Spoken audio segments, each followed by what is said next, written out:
Peace Catalyst International is an evangelical peacemaking organization. Now, for some people, that is an oxymoron. How can you be evangelical and be a peacemaker? And so people try to put us in different boxes. What box are you in? They just don't have a place in their thinking for evangelical peacemakers. So what box are we in? Some like to put us in the interfaith box.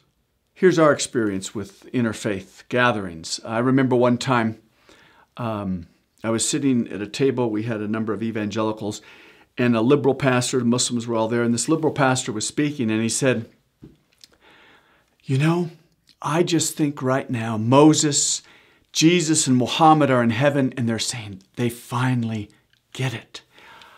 We all looked around at each other and said, we don't quite believe that, but that's why we're here. In another case, at an interfaith dialogue, I was in Washington, D.C. There were Christians, Muslims, and Jews, and one of the rabbis during the panel discussion said, any religion that is exclusive, believes it's the only way, is bad religion. Well, during Q&A, I jumped up, we raised our hand and said, look, the fact is we believe, and we were an evangelical group representing evangelicals for human rights.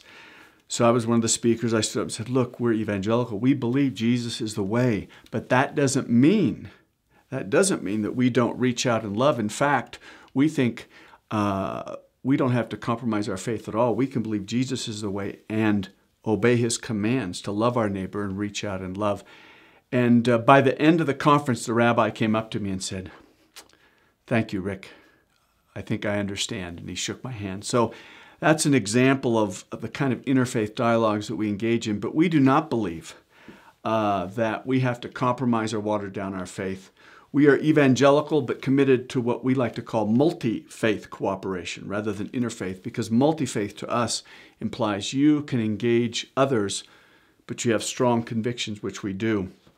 So we're not in the interfaith box, but we do work with all kinds of peacemakers, anyone that wants to dialogue about peace.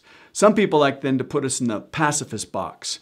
The fact is we are deeply bothered about violence and war, but we embrace all three major positions regarding war. We receive joyfully pacifists, just war theorists, and those who believe in just peacemaking. The pacifists, as you know, believe there's no place for war. The just war theorists believe that occasionally we must go to war for the sake of justice, for the sake of love. And then the view that we probably embrace the most and are most excited about would be just peacemaking. It emerged basically from the late Glenn Stassen at Fuller Theological Seminary and a group of other scholars. And it says, just peacemaking says that there are at least 10 concrete, practical things we can do to prevent war, to proactively work for peace, whether you're a pacifist or just war theorist. So we especially love to emphasize just peacemaking. Now, others say, well, this peacemaking stuff, you must be in the liberal box. Well, certainly, we're committed to good deeds just like liberal pastors, liberal churches. But the primary expression of our good deed is peacemaking.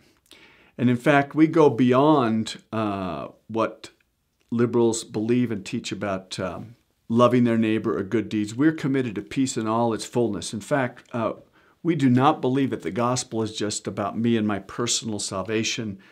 Ephesians 1 and Colossians 1 indicates the gospel is comprehensive.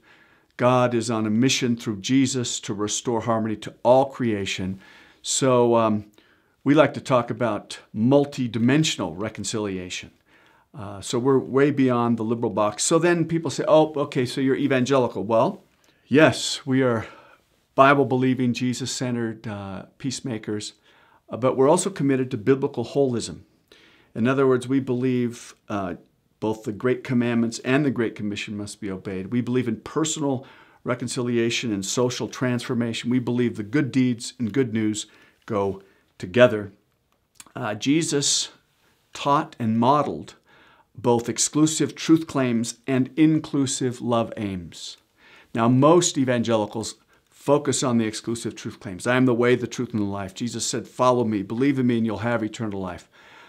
This is a huge part of the ministry of Jesus. But Jesus also modeled and taught inclusive love aims. He hung out with the marginalized. He was called the friend of sinners. And he did command us to both love our neighbor and our enemy. So we believe in biblical holism that we must affirm both exclusive truth claims and model and live out inclusive love aims. As Rich Nathan and Sue Kim say in their book, Both And, Living the Christ-Centered Life in an Either-Or World, we believe that we are called to be both and thinkers and doers. So what box are we in? We're an evangelical peacemaking organization that breaks down barriers between Christians and Muslims and builds bridges of love. We're an evangelical organization that helps people live out their faith with wisdom, integrity, and boldness in a globalized world. We're an evangelical organization that follows Jesus and wages peace.